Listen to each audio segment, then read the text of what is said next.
నమస్కారం city news కి స్వాగతం. జిల్లా స్థాయి అభివృద్ధి సమన్వయ మరియు మానిటరింగ్ కమిటీ సమీక్షా సమావేశం కలెక్టరేట్ లో జరిగింది. కలెక్టరేట్లోని శంకరన్ హాల్లో జరిగిన సమీక్ష సమావేశంలో కేంద్ర సహాయ మంత్రి పెమ్మసాని చంద్రశేఖర్, ఎంపీ ఆళ్ల అయోధ్య రామిరెడ్డి, ఎమ్మెల్యేలు Boola Ramanjaneyulu, Galla Madhavi, Tenali Sravan Kumar, ZP chairperson Heni Christina, collector Nagalakshmi, commissioner Puli Srinivasulu పాల్గొన్నారు. జిల్లాలో జరుగుతున్న అభివృద్ది పనులపై అన్ని శాఖల అధికారులతో సమీక్ష నిర్వహించారు. శంకర్ విలాస్ బ్రిడ్జి పనుల పురోగతి, ఆర్యూబీల ఏర్పాటు, నంది వెలుగు ఆర్ఓబీ పునర్నిర్మాణం, నగరంలో శానిటేషన్ మెరుగుపరచడం తదితర అంశాలపై అధికారుల నుంచి సమాచారం సేకరించి వారికి తగు సూచనలు, ఆదేశాలు జారీ చేశారు.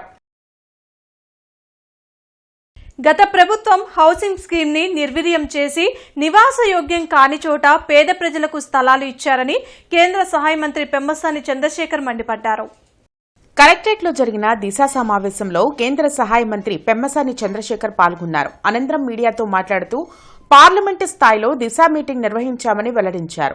పలు నేషనల్ హైవేలపై అధికారులతో చర్చించామని చెప్పారు. నంది వెలుగు రైల్వే ఫ్లైఓవర్ బ్రిడ్జ్ పనులకు త్వరలో శంకుస్థాపన చేస్తామని అన్నారు. కార్పొరేషన్ పరిధిలో అమృత్ 2 స్కీమ్ ఆగస్టు 15 కల్లా పూర్తి చేసి ప్రారంభిస్తామని హామీ ఇచ్చారు. పీఎం సూర్యఘర్ కోసం 1,00,000 మంది రిజిస్ట్రేషన్ చేసుకున్నారన్నారు. దానిపై బ్యాంకర్స్, విద్యుత్ అధికారులతో సమావేశం ఏర్పాటు చేస్తామని చెప్పారు. ఈ కార్యక్రమంలో ఎమ్మెల్యేలు బూర్ల రామాంజనేయులు, గల్లా మాధవి, తెనాలి శ్రావణ్ కుమార్, కలెక్టర్ నాగలక్ష్మి, కమిషనర్ పులి శ్రీనివాసులు పాల్గొన్నారు. గుంటూరు మున్సిపల్ కార్పొరేషన్కి వచ్చేటప్పటికి అమృత్ 2 స్కీము నిన్న టెండర్స్ కాల్ఫర్ చేశారు. వీళ్ళనేది జూలై 21కి టెండర్ ఫైనలైజేషన్ అయ్యి ఆగస్టు 15కి వర్క్ స్టార్ట్ అవుద్దని చెప్పారు. అదేవిధంగా అమృత్ 1 గోరంట్ల వాటర్ స్కీమ్ పాతది ఏదైతే ఉందో గత 5 సంవత్సరాల్లో కాంట్రాక్టర్కి బిల్లులు పే చేయకపోవటం కానీ అవన్నీ ఇష్యూస్ ఉన్నాయి, మీకు తెలిసినాయి.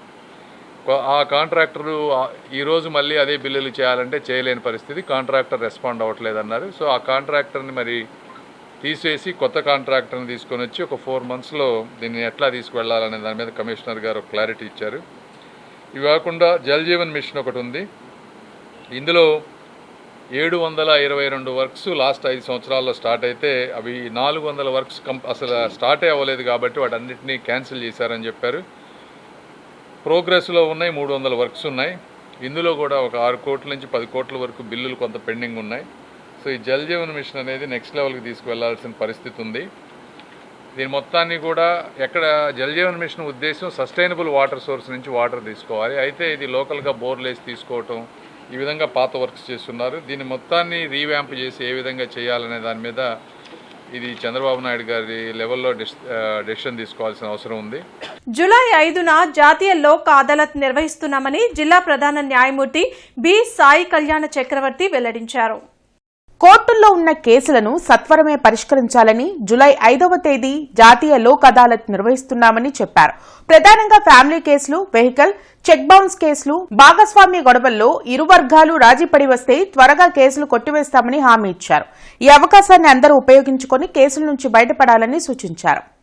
పరిష్కరించడానికి అందరి రాజీ కుదిర్చి సమస్యను పరిష్కరించడానికి మేము ప్రయత్నిస్తున్నాము. ముఖ్యంగా మేము ఈసారి సివిల్ దావాలని మేము మా ప్రయారిటీ బేస్ మీద తీసుకొని చేయదలుచుకున్నాము. కావున కక్షిదారులందరూ ఈ జాతీయ లోక్ అదాలత్ని సద్వినియోగపరచుకోవాలని కోరుకుంటున్నాము. అదేవిధంగా జాతీయ లోక్ అదాలత్లో మీరు సమస్యను పరిష్కరించుకుంటే మీ కోర్టు ఫీ కూడా మీకు తిరిగి ఇవ్వబడుతుంది. కాబట్టి ప్రతి ఒక్క కక్షిదారులు ఈ లోక్ అదాలత్ను వినియోగించుకోవాలని కోరుకుంటూ విద్యుత్ ఛార్జీల పెంపు, స్మార్ట్ మీటర్లకు వ్యతిరేకంగా జూలై 5న సిపిఐ ఆధ్వర్యంలో ఆందోళనలు జరగనున్నాయి. కరెంట్ ఆఫీసుల వద్ద నిరసన తెలపనున్నట్లు సిపిఐ జిల్లా కార్యదర్శి జంగాల అజయ్ కుమార్ తెలిపారు. కొత్తపేటలోని సిపిఐ కార్యాలయంలో మాల్యాద్రి, హనుమంతరావు, అరుణ్ ఇతర నాయకులతో కలిసి జంగాల మీడియాతో మాట్లాడారు. అధికారంలోకి రాకముందు స్మార్ట్ మీటర్లు బిగిస్తే పగలగొట్టండి అన్న కూటమి నాయకులు అధికారంలోకి రాగానే విద్యుత్ ఛార్జీలు పెంచడంతో పాటు స్మార్ట్ మీటర్లు బిగింపుకు చర్యలు తీసుకోవడం దుర్మార్గమన్నారు. ఇచ్చిన హామీలను కూటమి ప్రభుత్వం అమలు చేయకుంటే ప్రజల నుంచి తిరుగుబాటు తప్పదని హెచ్చరించారు. ఎన్నికలు అధికారంలోకి రాబోయే ముందు స్మార్ట్ మీటర్లని పెడితే పగలగొట్టండి అని స్వయానా లోకేష్ గారు ప్రజలకు పిలుపునివ్వడం అనేది జరిగింది. అంటే ఎన్నికలు అయిపోయినాక ఏరు దాటిన తర్వాత తెప్ప తగిలేసిన చందంగా అనేక అంశాల్లో ఈ ప్రభుత్వం కనపడుతూ ఉంది. అందుకని 5వ తేదీ వరకు ప్రచార కార్యక్రమాన్ని నిర్వహిస్తాం.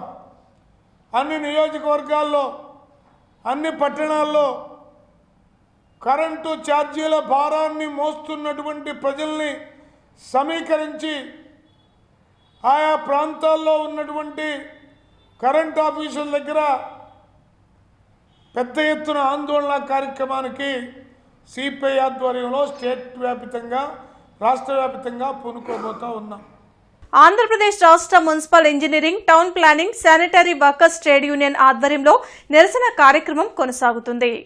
కార్పొరేషన్ కార్యాలయం ఎదుట చేపట్టిన ధర్నాలో ఇంజనీరింగ్ కార్మికులు పాల్గొని తమ సమస్యలు పరిష్కరించాలని డిమాండ్ చేశారు. ఇంజనీరింగ్ కార్మికులకు జీతాలు పెంచాలని, సంక్షేమ పథకాలు అమలు చేయాలని యూనియన్ నాయకులు కోరారు. జీతాల పెంపును కొన్ని విభాగాలకే అమలు చేయడం కరెక్ట్ కాదన్నారు.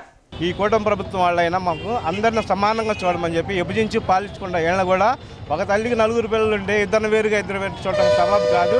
అందరిని సవాబుగా చూసి మా అందరికి కూడా మేలు చేయమని కోరుకుంటున్నామండి. మెయిన్ మా పార్కులను, తర్వాత స్ట్రీట్ లైటింగ్, వాల్ ఆపరేటర్లు, వర్క్ ఇన్స్పెక్టర్లు, టెక్నికల్ వర్క్ ఇన్స్పెక్టర్లు, తర్వాత బోర్వెల్ ఆపరేటర్లు, అనేక కంప్యూటర్ ఆపరేటర్, అనేకమైన ట్రైన్లు మొత్తం 23 నుండి ఆయనకి జీతాలు పెంచాల్సినవి. వీళ్ళందరికీ ఫస్ట్ టైం 6,000 కాడికి పెంచి ఆ 21,000 15,000 వస్తాయండి. 15,000 కూడా 13,000 పాపం వాళ్ళకి వచ్చేది. ఈ రోజులను బట్టి 13,000 దేనికి సరిపోవండి. మీరన్నా మా ఎందుకు దయ ఉంచి 6,000 కలిపి 20,000 పెంచమని కోరుచున్నాను. లేబర్ కోడ్ల అమలును వ్యతిరేకిస్తూ దేశవ్యాప్తంగా జూలై 9న నిరసన కార్యక్రమాలు నిర్వహించనున్నట్లు కార్మిక సంఘ నాయకులు హనుమంతరావు తెలిపారు. సిపిఐ కార్యాలయంలో ఆయన మీడియాతో మాట్లాడారు. కార్మిక చట్టాలు నిర్వీర్యం చేస్తూ కార్పొరేట్ శక్తులకు అనుకూలంగా తీసుకొచ్చిన లేబర్ కోడ్లను ఎట్టి పరిస్థితుల్లోనూ ఒప్పుకునేదే లేదని చెప్పారు. మే 20వ తారీఖున దేశవ్యాప్తంగా సార్వత్రిక సమ్మె జరపాలని చెప్పేసి నిర్ణయం జరిగిన నేపథ్యంలో, దేశంలో పాకిస్తాన్ ఇండియా యుద్ధం నేపథ్యంలో దాన్ని వాయిదా వేసి జూలై 9వ తారీఖున దేశవ్యాప్త సమ్మెను జయప్రదం చేయాలని చెప్పేసి నిర్ణయం చేసింది.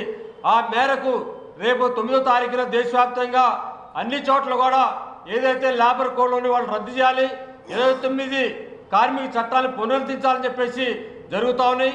ఆ నేపథ్యంలో రేపు 9వ తారీఖు జరిగే సమ్మెను అందరూ జయప్రదం చేయవలసిందే మీ ద్వారా మనవి చేస్తా ఉన్నాం. Senior citizens service organisation, Haima speciality hospital సంయుక్త ఆధ్వర్యంలో పెద్దవారిలో వచ్చే యూరినరీ సమస్యలపై అవగాహన కార్యక్రమం నిర్వహించారు. ఎక్కువసార్లు మూత్ర విసర్జన కోసం వెళ్లే పరిస్థితి ఉంటే వారిలో యూరినరీ సమస్య ఉందని అర్థం చేసుకోవాలని డాక్టర్ కార్తిక్ వెల్లడించారు. గార్డెన్స్ శ్రీ వెంకటేశ్వర స్వామి దేవస్థానంలోని అన్నమయ్య కళావేదికలో జరిగిన అవగాహన కార్యక్రమంలో హైమా స్పెషాలిటీ హాస్పిటల్ వైద్యులు పాల్గొన్నారు. పెద్ద వయసు వారిలో వచ్చే యూరిన్ సమస్యలను అశ్రద్ధ చేయకుండా వైద్యులను సంప్రదించి తగిన చికిత్స తీసుకోవాలని సూచించారు. ఈ కార్యక్రమంలో సీనియర్ సిటిజన్స్ సర్వీస్ ఆర్గనైజేషన్ సభ్యులు, గైనకాలజిస్ట్ డాక్టర్ సింధుశ్రీ తదితరులు పాల్గొన్నారు. నెక్స్ట్ హోల్డ్ చేయకూడదు యూరిన్. నేను అందరికీ ఏం చెప్తానంటే 2 నుంచి 2.5 గంటల కన్నా ఎక్కువసేపు యూరిన్ ఆపుకోకూడదు. ఎందుకంటే 65 ఇప్పుడు 50-45 ఇయర్స్ కూడా వస్తుంది అనుకోండి, 60 ఇయర్స్ దాటాక మనకి బీపీ, షుగర్ ఇలాంటి కామన్ కంప్లైంట్స్ ఉంటాయి. ఎప్పుడైతే యూరిన్ హోల్డ్ చేస్తామో షుగర్ ఉన్న పేషెంట్స్కి యూరిన్లో షుగర్ వెళ్ళిపోతూ ఉంటుంది. సో ఆ షుగర్ కాన్సన్ట్రేషన్ చాలా ఎక్కువ ఉంటుంది యూరిన్లో. ఆ కాన్సన్ట్రేషన్ ఉన్నప్పుడు షుగర్ ఉంటే అక్కడ బ్యాక్టీరియా ఫామ్ అవుతుంది. సో ఎక్కువసేపు యూరిన్ ఆపుకుంటే యూరినరీ ఇన్ఫెక్షన్స్ వచ్చి అది కిడ్నీస్కి పాకే అవకాశం చాలా ఎక్కువ ఉంది. సత్తెనపల్లి ఎమ్మెల్యే కన్నా లక్ష్మీనారాయణ విజయవాడలోని మంత్రి నారాయణ క్యాంపు కార్యాలయంలో ఆయన్ను మర్యాదపూర్వకంగా కలిశారు. ఈ సందర్భంగా సత్తెనపల్లి మున్సిపాలిటీ అభివృద్ధిపై మంత్రి నారాయణతో కన్నా చర్చించారు. ఈ వార్తలు ఇంతటితో సమాప్తం. నమస్కారం.